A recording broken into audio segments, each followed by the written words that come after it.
On this episode of the Second Swing Thoughts podcast, we have a great one for you. Looking at some key products that have been released here, kind of changing up a little bit of what's out there on the market in terms of putters, in terms of wedges. We've also have a really special guest interview with Sam Udovich. Sam had a dominant amateur golf career to this point in his junior playing days. He has now transitioned to college golf, and we sit down with him to talk about all of that. So a big time episode here of Second Swing Thoughts podcast.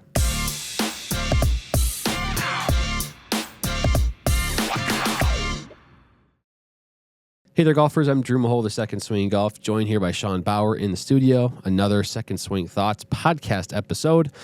And we got a good one today. We have some Ryder Cup picks to go over. We have a few products to discuss that are new, newly released. Then we have a great interview as well coming up. Yeah, Sam Udovich, for those of us here in Minnesota, we know who he is very well. State champion golfer in high school, qualified for the U.S. Amateur here. That was at Hazeltine, last year, going to play for TCU, who's receiving votes in the preseason, coach's golf poll. So a very, very good golfer. Very interested to hear kind of his mindset when it comes to, when does he swap out equipment? What does he look for? His speed training and kind of just that experience of playing in a U.S. Amateur, which that in of itself is impressive, but to do it in your home state. Really good interview. You're really going to enjoy it, and he's going to be a name we'll be keeping an eye on because he's a very good golfer and he hits the ball a country mile. So he's always he's a tall, kind of lanky kid, and so for a long time he's been hitting it way farther than everybody's playing against. And so the speed training thing, it's kind of fun to hear him talk about that. He knows that's an advantage, and he's going to try to continue to make that an advantage for himself. So so stay tuned for that. That'll be coming up here in a little bit. But first, let's get into the turn. And for the first time in a long time, we do not have a PGA Tour winner nor a what's in the bag to look at, but we do have some big golf news. Both Ryder Cup teams have been finalized. Of course, last week, Drew and I, when we recorded it, we kind of guessed our picks at who the U.S. would pick for his captain's picks. I think we both had Keegan Bradley picking himself. He ended up not picking him, which, isn't, when you go back to what he's always said, is not a huge surprise. But he went with Justin Thomas, Colin Morikawa, Sam Burns, Cameron Young, and the other two names are Ben Griffin. Patrick Cantlay and Ben Griffin. There we go. All really solid golfers, some experience, some new faces. I think so many people wanted Keegan to be a part of it that they kind of discredited what a lot of these golfers have done. I think Ben Griffin received a lot of that. Because he is kind of an unknown. He kind of exploded onto the scene this year, but, has 2 wins, lots of top 10s, and kind of has the type of game you want at a Ryder Cup, kind of a grinder, right? Yep. And I think Colin Morikawa was perhaps of the others maybe the most controversial just because he has not been in Colin Morikawa form for quite a while. It's been a rough season, but he's still, when you look at the overall Ryder Cup point standing over the last 2 years, he's still been one of the top 12 Americans through that time. So it's a tough decision to, what weighs more heavily for you as a captain and for Bradley. And I thought he was awesome the way he, his responses to the questions about, him picking himself and, how he navigated that. And he basically was, reiterated, it's a team first thing. If I'm not doing what's best for the team, then I'm not the right person for this job. And I was, chosen to do this job to be the captain. And so he thinks, it's his belief that him playing would take away from, maybe some of the golf, maybe some of the captaining where it would hurt the team. And so he ultimately went with 6 guys that were not himself. Again, I made my thoughts known. I didn't think Morikawa should have been picked just on late recent form, but the Ryder Cup record does speak for itself in that regard. And I think it's still a good, well-rounded group here. You have a bunch of different play styles. You have guys in really good form. You also have some guys that have a lot of really good experience. So definitely a team that can win, especially on home soil. Yeah, and the U.S. team, was it 5 Ryder Cup rookies going to be on this year's squad? Yeah, with you have J.J. Spawn being a first-time player. Yep. Griffin, Cameron Young. Cam Young. Yep, you have a bunch. Russell Henley. So maybe it's 4. Maybe I missed one there. But either way, they have a lot of new faces, and then Team Europe, they finalized their picks earlier this week. They pretty much are bringing back the entire team from Italy, from Rome, except they just traded twin brothers. Nikolai Højgaard was on the 2023 team. Yeah. Rasmus comes back here it's in 2025. It's really as close as you could get to running it back without actually running it back. Yeah, you literally could not get closer. So, it worked. Why go away from it? But, yeah, the captain's picks were Sepp Straka, John Rahm, Victor Hovland, Shane Lowry, and then Ludwig and Matt Fitzpatrick. So Europe definitely, I don't know, formidable, but the more more consistency. Obviously, they were very successful, 2 years ago. Will that translate, back in the United States? Obviously, as we've seen pretty much since 2014, 2012, remember the Americans blew a big lead, a 10-6 lead going into the Sunday singles. Yeah. Where if that would have happened, then you could go all the way back to 2008, where home course has really, whoever's the home team has really had a huge advantage. We'll see. Europeans have the guys that put on a show 2 years ago. They dominated foursomes. Yep. The rest of the Ryder Cup, when you look at singles and four balls, pretty even. I think the U.S. actually had a 1-point edge in those three formats, but they won 7-1 in foursomes, which is alternate shot if you get them mixed up. Yeah. I think looking at Team Europe, to me, it's going to be a very good Ryder Cup. I think the home course advantage, home soil advantage provides a certain. We can kind of look back at the history, right? And there's a certain, you put a point value on exactly what that is. There's a few points there it's worth, but man, that Europe team is so solid. You have guys that I think have played a lot better the last couple years than their status was in 2023. Justin Rose, Fleetwood, Bobby Mack. You have, of course, John Rahm, who, it's tough to figure out exactly what all of his top 10s and top 5s on LIV mean, but he's still right there. And then Tyrrell Hatton has been awesome in the majors this year. So it's going to be a fun one. I think it'll come down to a couple close matches on Sunday. Yeah, and I think like when you go back to 2 years ago, you had Europe's they're gonna do the same thing. They're gonna have Rahm and Hatton as a team. Yep. They'll probably do the two Scandinavians, Victor and Ludwig, Rory and Fleetwood, and then you kind of have that third team, especially in foursomes, right? But Victor Hovland is not in the same form he was 2 years ago. Right. Ludwig was playing great early in the year, kind of faded. Hatton and Rahm, they've both been great in this event. Both played good 2 years ago. Both played well in LIV. Hatton especially great in majors. Fleetwood's probably playing better than he was 2 years ago. Rory's just an interesting because he kind of rises up for these events typically. For a guy who used to not really care much for this event until he finally played in it. But I also think Rory's just at the point in his career where he gets up for, he obviously won the Masters, a huge emotional. I think there's a huge letdown after that because, he had to find out, well, what else am I chasing? And he showed some promise at the Open, obviously being played back in his home country. So, and he's as formidable as they come in the Ryder Cup. Very interesting European team. I know the U.S. is favored at the moment. Interesting. I think it depends on the course setup. I think that's why the home course is such a big advantage. Europeans, when it's over in Europe, they usually stress accuracy off the tee, maybe some longer shots into greens. The U.S., maybe they open it up a little more to play to the strength of their longer hitters and maybe get more wedges in their hands because that's typically where the U.S. has been better. But ultimately, can't wait. It's going to be an awesome time. The New York crowd and Bethpage.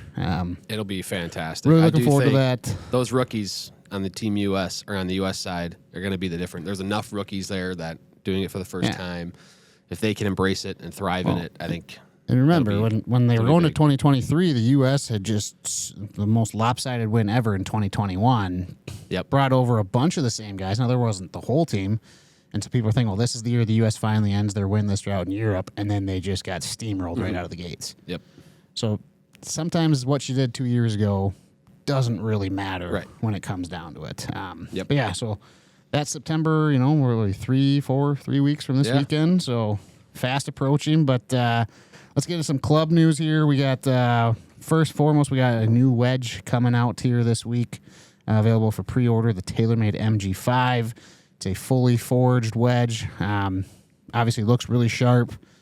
If you're a fan of the TaylorMade MG4s, it's going to look very similar. But this new fully forged construction for, a little better feel. Yeah. No, I should think be fascinating. It's something that manufacturers seem to be going for, is this kind of, there's a lot of these manufacturers are going for that extra, element of feel that a forged club just inherently provides. And I think, again, everything TaylorMade's done with their wedges the last few years, it's been sharp, and they continue to evolve that a little bit. And I mean, you're seeing adoption with this stuff too, kind of right away, which I think speaks to how effective the club is going to be, how good it's going to be received by the general public as well. I think that, I think Titleist does so well with their both irons and the GT, for example, the Woods, was just because that stuff was adopted right away. Their tour players replaced TSR, replaced the previous T series right away, and that speaks to, at least to me, it means something when these guys, as particular as they are, they're willing to go right away, even middle of the season, and switch like that. I think that means something. So MG5, I think it should be pretty good. Yeah, so that's on the wedge side, and then we had actually a couple fascinating putters come out. We'll start with L.A.B. I think this is probably the biggest news in putting. They have the Oz.1i HS. HS stands for heel shafted. We kind of briefly mentioned it last week. We tested it on our YouTube channel last week, but lie angle balance. I know it's everyone's zero torque, but L.A.B's a little different where everything is connected, right? The lie angle determines how much, actual torque is on the putter to get it to square and whatnot. We can get into the deep dive into L.A.B if we want, but really fascinating to see them come out with a lie angle balance putter with that heel insert, because it does just look, even though it's the same head model, it looks so much different, so much more traditional. Yeah, it's if that was your hold up about switching to L.A.B, was the look, the shaft going directly into the center, or maybe it was just, like the DF3 or the DF 2.1 or some of these that just looked a little bit different than a traditional putter. If that was your hold up, this is the putter that can maybe introduce you to what L.A.B putters provide in terms of performance and technology. So I think they're going to win over a lot more golfers than they already have been.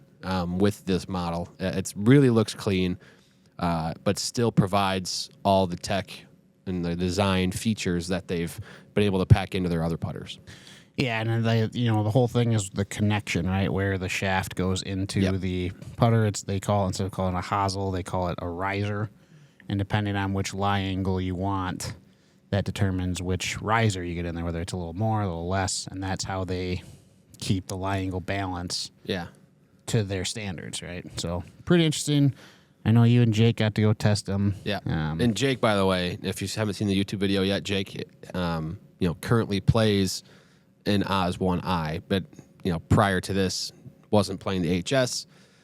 He's very interested in the HS now after testing it. So, and he is as L.A.B, ride or die as they come. He's really adopted kind of the L.A.B methodology, if you will, the last couple of years. And so you should hear what he says about it. He's very impressed. Yeah, so that's the L.A.B putter. And we also had a new ping putter. Now, this is a limited putter. It's the PLD Alley Blue Onset, right? And so you see this, you see Onset, you're immediately thinking, oh, here's Ping's version of a zero torque putter, right? Yeah. We've seen Odyssey, we've seen TaylorMade, we've seen all these companies.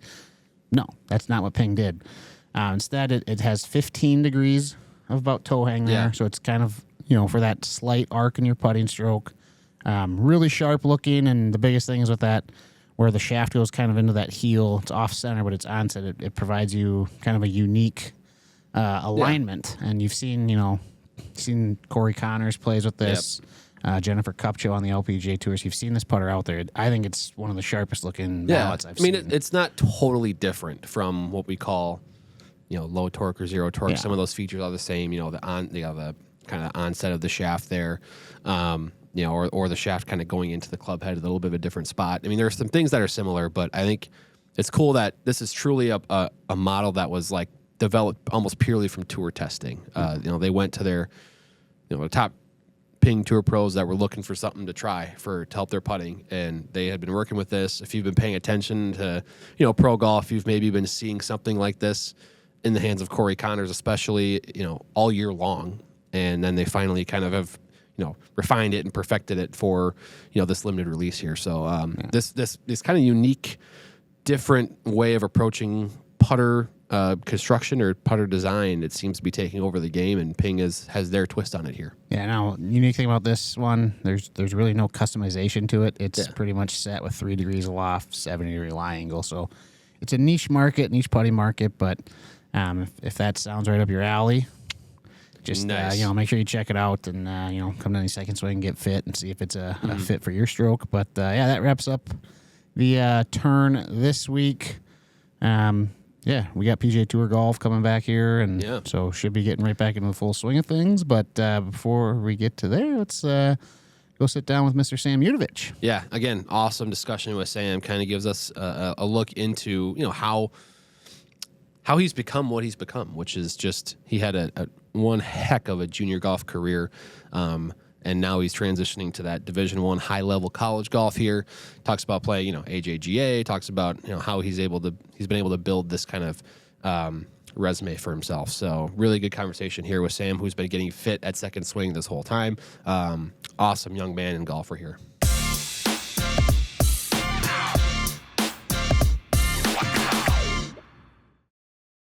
We now welcome on the Second Swing Thoughts podcast. We have a special guest with us, Sam Udovich.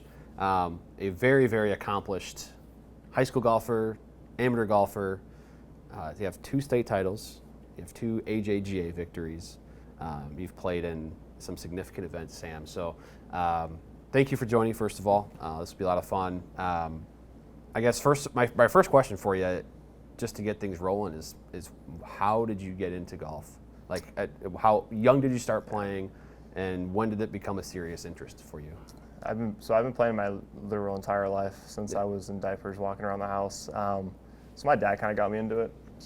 We have no golf history in our family, so really? When he watched Tiger when he was growing up, and that's literally the sole reason why I started playing golf. But so he got me into it, and I just been I played a lot of tournaments when I was a junior, super young, just traveling and playing U.S. kids golf. So that's kind of the core of it for sure. Sure. Because, it's kind of interesting that there's no other, family. There's obviously your dad was interested in the game and was, probably a golfer himself. But, the already kind of the legacy almost that you've created for yourself is kind of impressive. Now, when it comes to so you said you played in the junior tournaments, you probably won a bunch of these at a young age. When did you realize you were really good? When I was it's kind of getting to. I don't know. I've played so many tournaments over my life, and I feel like my dad always just kind of saw maybe the potential in me. So I always just kind of just practiced a lot, and I feel like just throughout my younger junior career, especially, I feel like he kind of just maybe knew, and maybe that I had a chance in this game, and he wanted to see me get to the college level, and kind of did everything he could to get me there. And I'd say when I was probably around 8 to 10 years old, from how many junior tournaments I was playing, I feel like that's when he kind of maybe knew that there's maybe something there. You probably realized too, just you could see yourself in these events. I know you probably try not to compare yourself to other kids, but you kind of realized, I'm probably beating most of these kids, and you could play, beating kids that were older than you too, and things like that. As far as we were talking a little bit before hitting the record button, just about competition, and I imagine all that competition that you experienced at a young age probably prepared you pretty well for now at where you're at now, where you're playing some pretty high-level, significant, events and tournaments, where you're probably well prepared mentally to deal with that stuff. Oh, for sure, yeah. I think over the years of just playing junior golf, especially AJGA's U.S. Kids Golf, I feel like it's kind of in every way shaped me, and just with experience, especially, I feel like I have I don't think there's somebody out there who has more experience, and I feel like that kind of tolls and works out for the good. But I think that just over time, especially the last couple of years at the tournaments that I've been able to play in, from the USAM to US Open qualifiers, I feel like it's kind of definitely prepared me, I think, to give me the best chance I have going to the college golf. Right. Now, I wanted to ask about your first state title as a freshman. Is there any part of you, being one of the younger players in the event, is there a chip on your shoulder mentality, I'm one of the younger kids, but I could beat all these older kids? Do you have any of that with you, or is it kind of I have nothing to lose. I'm just going to go out and play my game. Like, what were you kind of thinking as you're going through that event, and then obviously you were in contention at some point there? Yeah, as a freshman, again, I think that just prior then, I feel like I never really was nervous. I kind of knew as a freshman that I think I could play with anybody. So I kind of was almost motivated to kind of win as a freshman, I feel like, and to kind of like have that, to be able to say that was pretty cool. But just as a freshman, I feel like it was pretty cool to get it done and kind of be out there playing with juniors and seniors. Right. Even though in college golf it would be the same thing, but yeah, but I think even in the high school ranks, it's a little different, just because. Well, let's put it this way: I've seen you hit golf balls. I know you have a lot of speed, and you're also, you're a taller kid as well. So I imagine from that perspective, you were like, distance wasn't really much of a. You probably were keeping up, if not hitting it farther than most of these kids, even as a freshman. Am I right about that? Yeah. Okay, so from that perspective, you kind of had an advantage built in too, compared to maybe other freshmen in high school who maybe haven't reached their peak, obviously in terms of their physical skill set, right? Where you were able to still keep up distance-wise. I bet that was a pretty big help for some of these, especially at some of those courses where these events are played. Yeah, for sure. I think that one of my best things about my game is definitely like my speed, and I feel like throughout my junior career, I feel like it's never really been an issue for me. I feel like it's kind of been my strength. So, and as a freshman, I was still pretty tall, so I never really had a struggle with that. And I think it was just from like the speed training that I've done. I think it's definitely paid off. And even as a freshman, I feel like I was just as long as anybody out there, no matter what no matter what grade they were in. So, is that something that you'd recommend to? Whether it's a high school player now that's trying to build up their game, is that you would say speed training is probably a major factor to figure into their routine? For sure, I think that it doesn't hurt anything. I think as long as you're being smart and even if you're putting on a ton of distance, I think it's also important to keep it accurate as well. I mean, it's pretty easy to the further you hit the ball, the more like opportunity you have to spray it a little bit, just from the speed, but. I think it definitely helps. I think that it makes golf courses a lot easier in terms of just being able to hit it past trouble on certain spots. But I think it definitely recommended. Over this last winter at Rip Academy, I think I probably put on, just from one winter, I think maybe 15 yards, 20 yards in distance. So I think that, and it's definitely allowed me this entire summer to be able to maybe make golf courses a little easier for me and just give me a better opportunity. But I think that bottom line is that I think it's definitely helpful for anybody, for sure. Yeah, because you're someone still with a ton of speed, and just to hear you're still gaining 10, 15 plus yards, even with what you can already do, is to me that speaks volumes. Because I think there's maybe I would say that the speed gains that someone can get that maybe has, if they're around, say, 100 miles an hour with their driver, I think it's a lot easier to go up to 110 than it is to go from 110 to 120, for example. So clearly the gains are still there, and still there to be had. I wanted to ask you now about the US Am. So the 2024 US Amateur was played at Hazeltine, which is here in Minnesota, down the road. When you were doing the qualifiers, or you saw that on the schedule, was there a different mentality, kind of knowing that if I can qualify for this, it's right here, kind of in the area where I grew up? Like, was there anything different there? Any other pressure you maybe put on yourself? Obviously you don't want to put pressure on yourself, but sure. Did you kind of think about it a little differently? Oh, for sure. There was a little bit of pressure, honestly, because my coach, Phil Anderson, he's the head GM there actually. So, it'd be pretty cool to be able to say that I put in the USAM in my home state, but definitely, I think that there was definitely almost a bigger push, just because, as well as maybe having the opportunity to have my family come out and watch me, and had my friends come out there, but making it was pretty cool, for sure.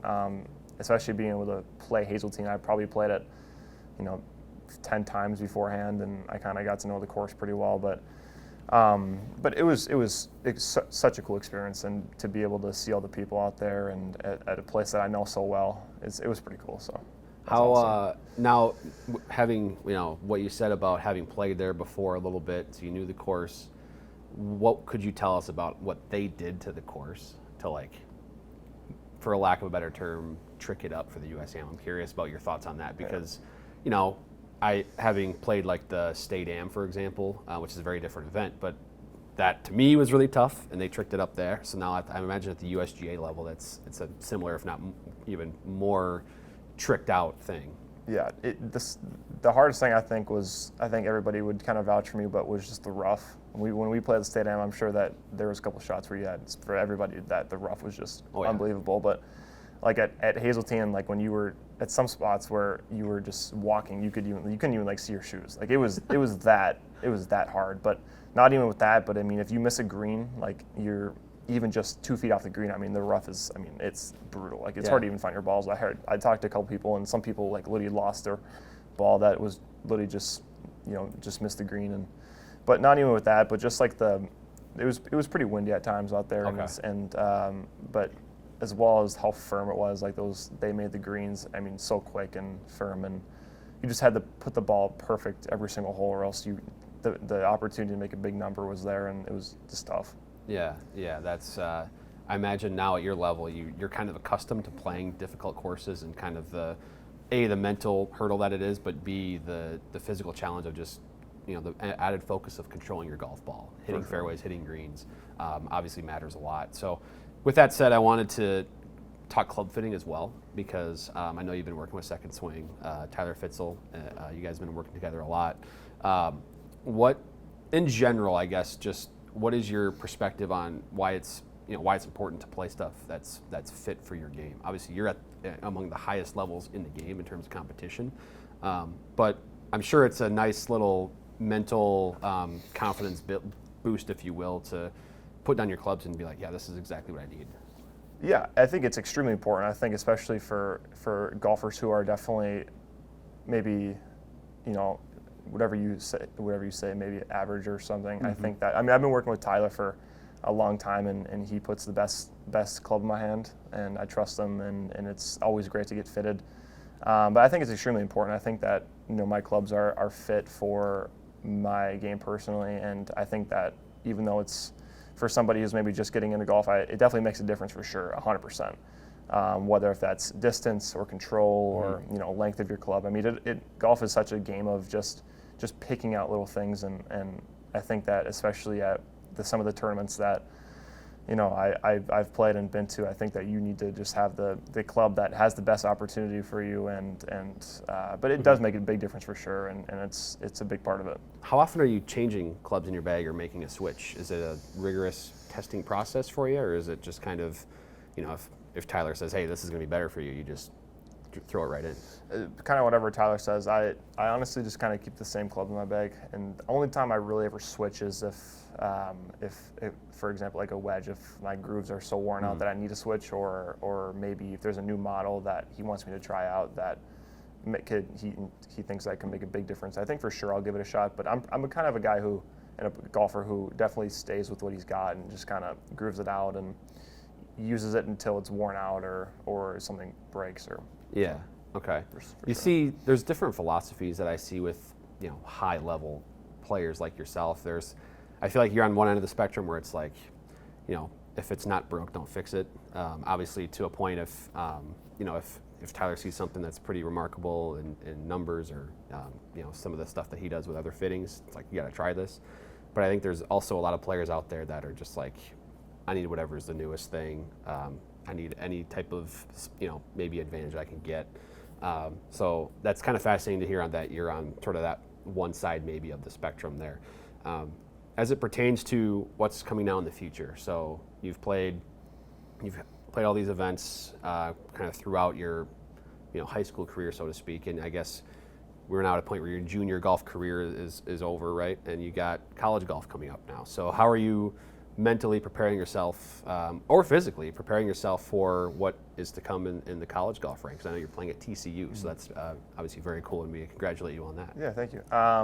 I'm just kind of trying to prepare myself in every way I can. I'm trying to, be in really good touch with my coach and just trying to see if there's anything in my game because I'm leaving in a week, which is pretty crazy, so we're trying to kind of cram stuff in, but just trying to see what's in my golf game and just trying to give me the best opportunity to play with those guys and to kind of have the best transition I possibly can, moving from Minnesota to Texas and playing in those kinds of golf courses. But I think just mentally, just kind of this not really changing much. I don't really think I really need to change much right now. I just kind of just keep on doing what I'm doing and just practicing as much as I am, and Not really changed anything, especially physically, or my clubs or anything that I'm doing personally on the side, whether that's working out or speed training. But just keep on doing what I'm doing. I think that maybe when I get down there, I'm with my coaches and the facilities and the nutritions, all that stuff down there for sure. But nothing really much changing right now. And then kind of to wrap up here, as someone who has, maybe, there are few, if any, that have a more accomplished high school or junior golf career than you. And so I kind of wanted to just ask in general, given where you're at right now, making this transition into college golf, if there's maybe there's a teenager that's watching this or listening to this, or knows of you and is looking up to you and is like, I want to do that. What advice would you have to someone who is trying to strive for what you've accomplished or what you are, the path you're paving for yourself? Yeah, it's kind of a cliche thing to say, but I just kind of outworking everybody. Always just kind of put in the extra mile and just going that extra yard. I think that it all pays off, even if you don't really see it in the moment, for sure. Just giving yourself the best opportunities, whether if that's lessons or no matter what that is, seriously. I think bottom line is just putting in the work, because it does pay off, and giving yourself the best chance. But I think that I haven't really done anything really specific, I feel like, throughout my career so far, but kind of like I just said, I just kind of figuring out what you need to get better on to get better at, and seriously, working on it until you think that you've improved, and then working on it some more. I think that's the bottom line. I think that's all it really comes down to. I feel like every professional will tell you that they've put in the work and they've sacrificed a lot going down the road, and just sticking with the process, trusting it, whether if you see any results immediately or not. I think that they might not show until next month or a year or 5 years, and just trusting it.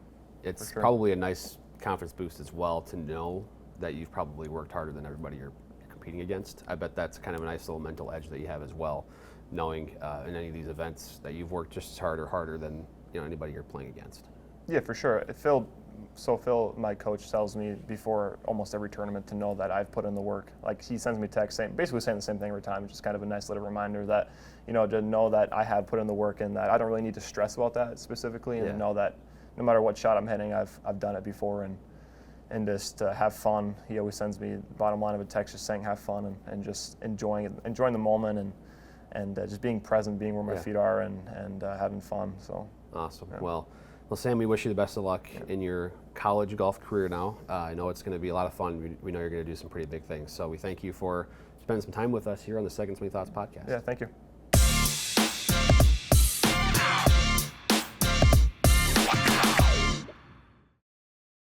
And that was Sam Udovich.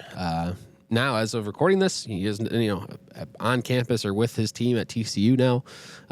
But clearly, he's put his kind of mark already when it comes to Minnesota, amateur golf. He's already one of the most decorated players really ever.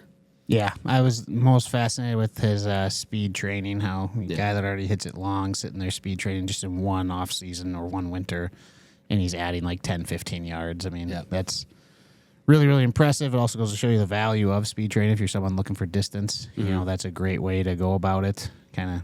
But yeah, really good stuff from Sam. So really, really enjoyed that. Also cool that he, we talked about it a little bit, but getting to play in the USAM, in your home state, and the way he had kind of like noticed that and looked at it on the calendar, and he's like, I gotta make sure I can play in this. This is, and he was able to qualify. That's pretty cool. Yeah, when he was talking about the rough there at Hazeltine, so they had split between Hazeltine and Chaska Town Course, and I played Chaska Town Course the week after the US Amateur, and I know exactly what he was talking about. I can only imagine what Hazeltine was like, but you'd hit a drive and it would go, slightly into the rough, and you'd spend 5 minutes just searching for that thing because it was just buried in there. And then a good shot is getting it near the green somewhere from that point. And so, and I know, the USGA does a really good job of trying to, you even saw it with this, the last USAM, but they definitely make the course difficult. They really try to highlight and reward the best players, the best ball strikers that week. But for him to have all this experience already of playing in these high level, major significant events already is only going to bode well for him. Yeah, absolutely. And we'll have more with Sam on our YouTube channel coming up. But what else do we have coming out this week, and what have we already published this week? Yeah, we've got some great stuff. Most notably, out on the channel now is a comparison of 7 woods. So this is back when Kevin was in town. We grabbed what he thought were the 6 best 7 woods of the year, and we just tested them out on TrackMan, talked about some numbers. We found some really interesting things. Some stood out in significant ways versus others, so that's a really good one to check out. And then our Get Fit Like a Pro series is back this week with a very fun special guest. There's been some hints, some teasers. It's probably been revealed in a sense. We revealed it. It's been revealed on social media, so it's a fun guest, especially if you're a football fan in the state of Minnesota. Yeah, you will enjoy it, and you want to see. There's a reason why, high-level athletes, they seem like they can just translate to any sport. Oh, yeah. And here's a guy who picked up golf 4 years ago, and he's hitting 7-iron, and it's like, oh, that just looks so easy. How'd you do that? It's wild to watch him hit repeatable 7-iron shots in this fitting that he does. So it's really cool. As Tyler Fitzel, who was doing the fitting, says that's tour-level stuff right there. Yeah. So make sure you tune in. That's Friday at 1 o'clock. Get Fit Like a Pro returns. On the Second Swing side, Labor Day specials came out on Monday. They're actually going through all week, so make sure you head to secondswing.com. Check out our Labor Day specials. Great deals on lots of different clubs. So if you're kind of at the end of the season here for the upper Midwest and northern part of the United States, it's a great time to add some clubs to your bag. They're going for a great deal before the next season. So, yeah, it's a great time. I mean, there's for us up here in the upper Midwest, it's kind of the start of the back end here of the golf season. But in the sense with the Labor Day specials, it makes it a great time to look at some upgrade options. 14 hole, 14, 15. We got 4 or 5 holes left to close out a good round. It's kind of what we're at. There we go. That's a good way to put it. Yeah. Yeah, but I like fall golf the best personally. So I do too. It's great. It's wonderful. The courses are usually quieter. Yeah, and then we got the Ryder Cup to look forward to. We got the Ryder Cup. So yeah, make sure you.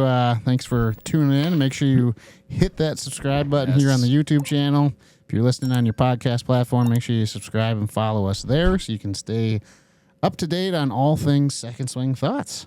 Yeah, we'll see you next week on the Second Swing Thoughts podcast.